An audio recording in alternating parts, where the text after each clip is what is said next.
Hello and welcome to session 4 of Managing Life's Worries in Challenging Times. My name is Pierce Murphy. I'm a social work team leader in primary care services in Kildare, West Wicklow. So today we're going to look at the following areas: communication and communicating effectively. We will look at assertiveness.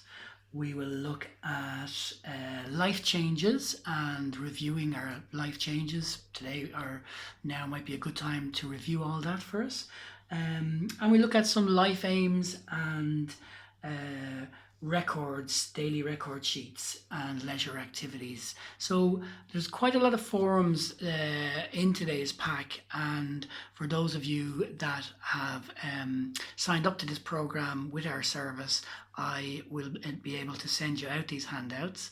Otherwise, if you're watching this video and you're journaling as you go along, most of the areas that we look at today, you should be able to write them up in your journal as well. Okay, so if we begin with communicating effectively, so when we look at good communicators, some of the areas that we would know that they are good communicators, how we would know they're good communicators would be, firstly, they express themselves very clearly using both verbal and non-verbal skills and ensure that what is being conveyed by both methods match. So listening carefully to understand what is being communicated to a person and to know how well they are understood includes watching to see what is being conveyed to them non-verbally matches what is being said. So there are some of the traits of people who communicate very well. So when we're looking at communication skills, we need to consider some of the following areas. So obviously, firstly, what people talk about, what they're actually saying, but more importantly are what we call non-verbal skills. So they include things like facial expression, personal space, which is a big area to look at now in our current climate, body position and eye-to-eye contact, posture and gesture, appearance, and then whether to touch or not to touch. Again, given the current climate that we're in with the virus, an area to be conscious of, and right and wrong body language. So there are some of the non-verbal skills. So verbal skills then would be starting a conversation, keeping a conversation going, disclosures, and when to end the conversation. So I suppose good communicators, we would say, are good listeners. So they have very effective active listening skills. So active listening then is conversation is as much about listening as it is about speaking. So one person speaks and the other person listens or responds appropriately. So active listening is necessary to understand what is being said. It shows interest and expresses feelings about what the other person has said. I suppose we've all had the experience of talking to somebody, and it can be very disconcerting when we see that they're not really looking at you or not paying attention to what is being said. Providing feedback to the speaker. So that's a good way of showing that you're an active listener. So it may be as simple as just repeating back what you've heard, reframing or re-summarizing what the person has said to you, shows that you are an active listener and that you're actively listening and engaging in what's being said to you. So providing feedback to the speaker so that the person knows the information is being received and whether or not the message is understood and accepted. So this provides reinforcement and gives support so that the conversation can continue. So here are some suggestions then for you to help with active listening. So when you're in a conversation, you could briefly restate what the other person has said to check that you understood what they said. So for example, oh, you said that you were late every evening this week, is that correct? You help the speaker to understand their feelings. How did you feel when he did that? So that's a really good way of getting more feedback and showing that you're an active listener. You don't interrupt, obviously, accept to support and encourage. So lots of little gestures like nodding and things like that. Non-verbal communication to encourage the person. So you have things like nods, eye contact, facial expressions. So ask if any conclusions you are reaching are correct. So let me just check if I understand what you're saying here. Ask the person to expand on anything you don't understand and maintain good eye contact, but don't stare or glare over or glance over the person's shoulders. I suppose you can glance over their shoulders every now and again, but glaring and staring at the person as well can be very disconcerting. So again, communicating effectively, we show good communication skills and active listening by leaning forward a little bit towards the person to show interest. I suppose cultural things can come into play here, but whether you keep your arms open or legs uncrossed or crossed indicates openness. Facing the person so you can make direct eye contact, though not necessarily square on, slightly to one side, may be more comfortable for people. Position yourself appropriately depending on your relationship and the situation you're in. And refrain from any annoying habits such as jangling keys or playing with a pencil. And I suppose in today's modern society, the big bugbear is mobile phones and looking at phones when people are talking to you.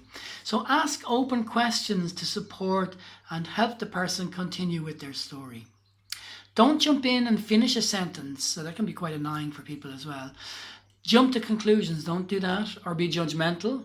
Listen first and ensure that you understand what's being said before responding.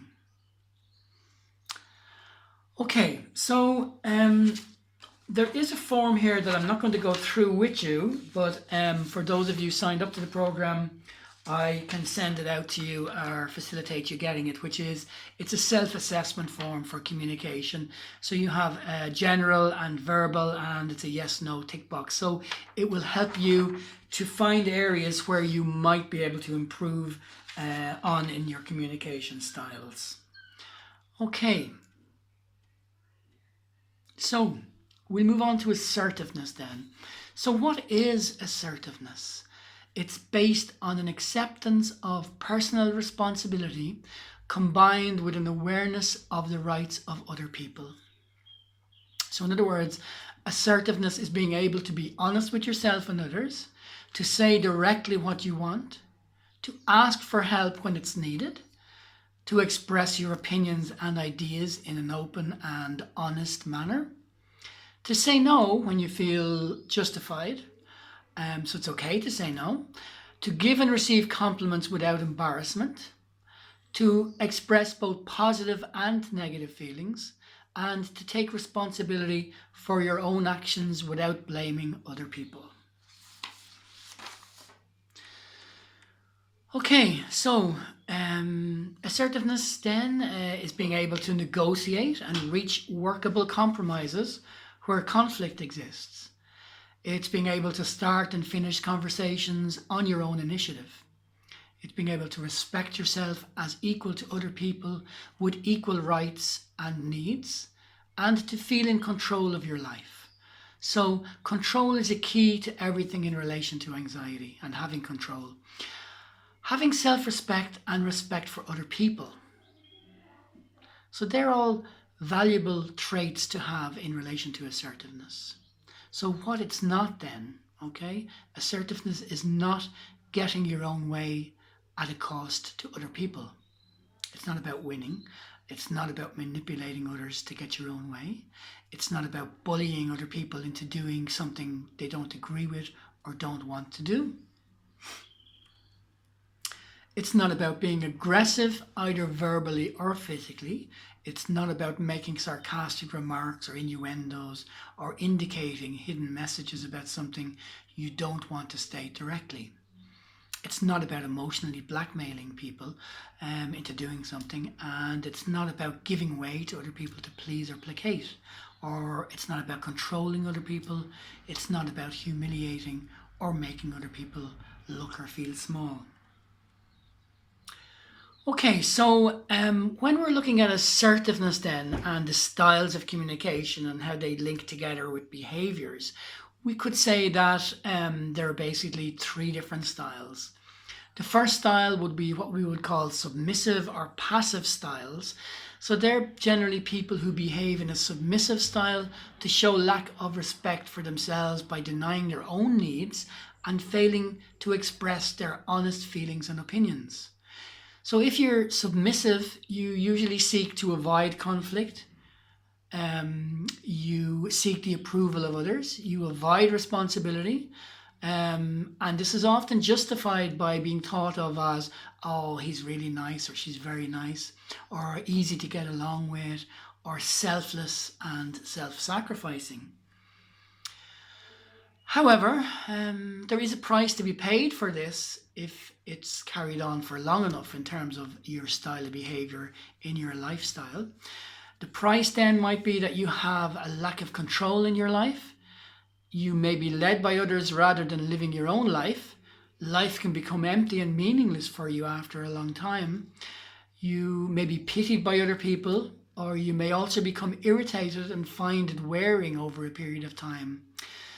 So other areas that will affect you might be repressed feelings of anger, and they can interfere with a relationship, or resentment and dislike may build up for a person for whom sacrifices have been made.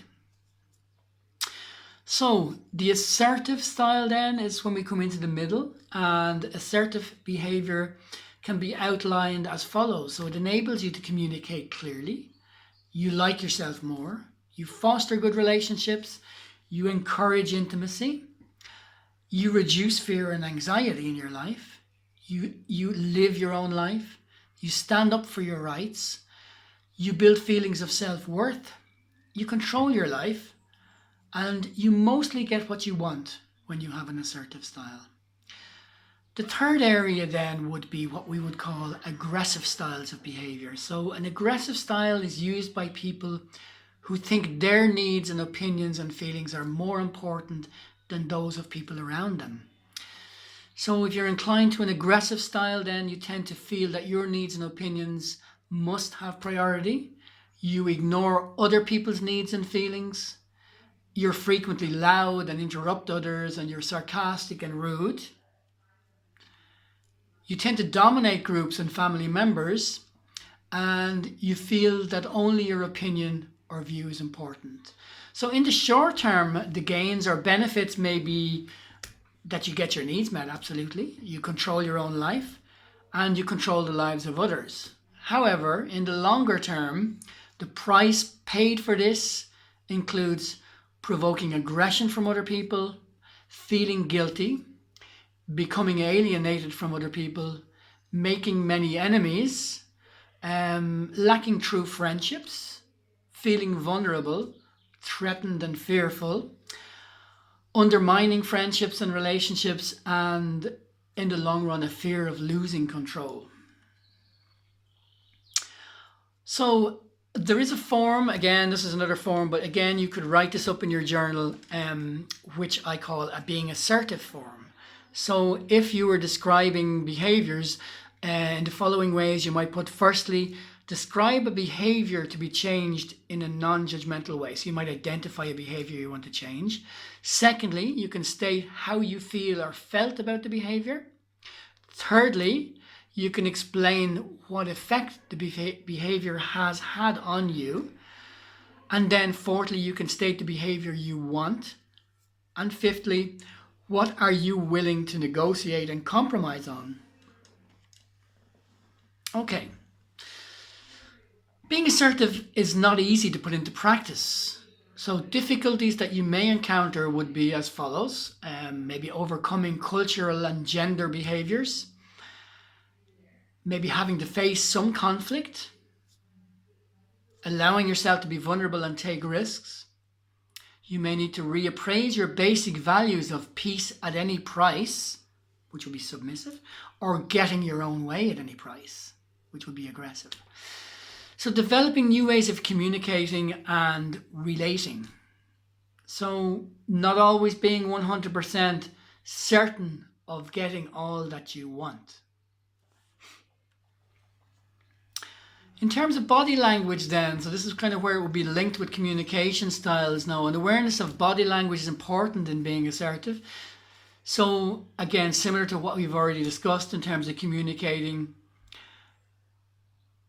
Points to bear in mind might be making good eye contact, ensuring that your facial expression matches what's being said, respecting your body space.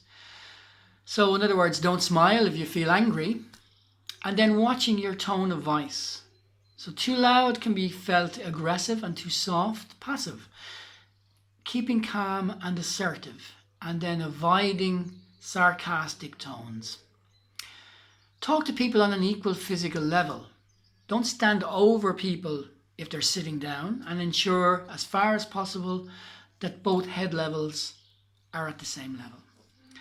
Avoid pointing or other aggressive, unnecessary gestures. So use confident gestures to reinforce your verbal message. So becoming more confident then, you can boost your confidence and ability to control the outcome by preparing to put your point across. So again, journaling and your journal can be very useful and important in this. So being clear about what you want to say, working out how you want to say it, and being clear about what outcome you want. So if you're not clear about these, you're never going to be clear about your message. Some other tips then in relation to becoming assertive: repeating your assertion. Stay with it and acknowledge the other person's feeling or situation. Don't allow yourself to be sidetracked or treated as if what you're saying is not important. So this may mean repeating the statement in a positive and firm manner. I appreciate you're under pressure and it's difficult, but I feel angry.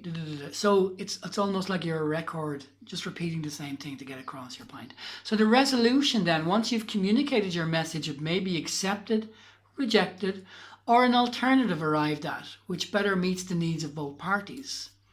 So when coming to a solution, always keep your original intent in mind. Use active listening to reinforce the agreement. Repeat what's been agreed to check that both parties understand. Agree to meet a specific interval again to find out if the agreement's working.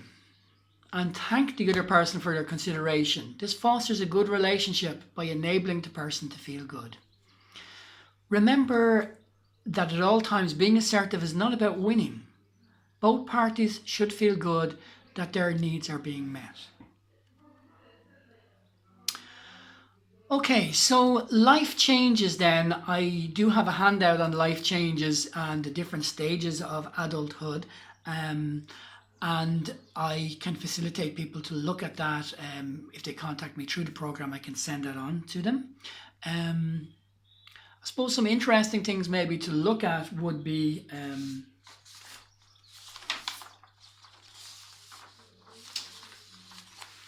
a Lifeline chart.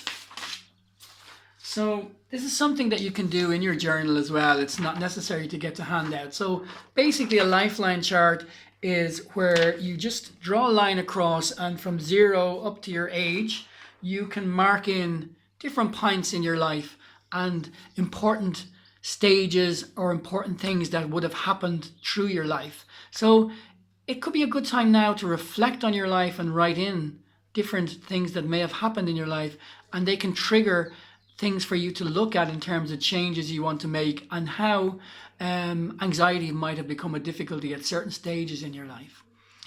Okay, so the next thing is a life review questionnaire. So that could be connected to your Lifeline. So when you're taking stock of each major event in your life, questions you might ask yourself would be maybe, was the event stressful? And if so, why? Did I choose to do it, or was it forced on me? Did I take a risk?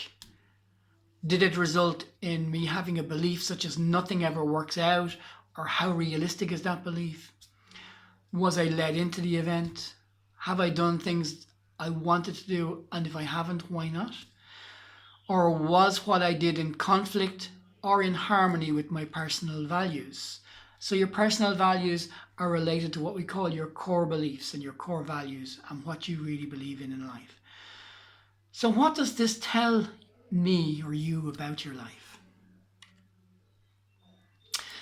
Another way of looking at our life and changes that may have happened and values that are important would be maybe to consider the following categories of your journaling and maybe writing about each of the following. So the important areas in most people's lives would be categorized as follows. Social leisure would be a category.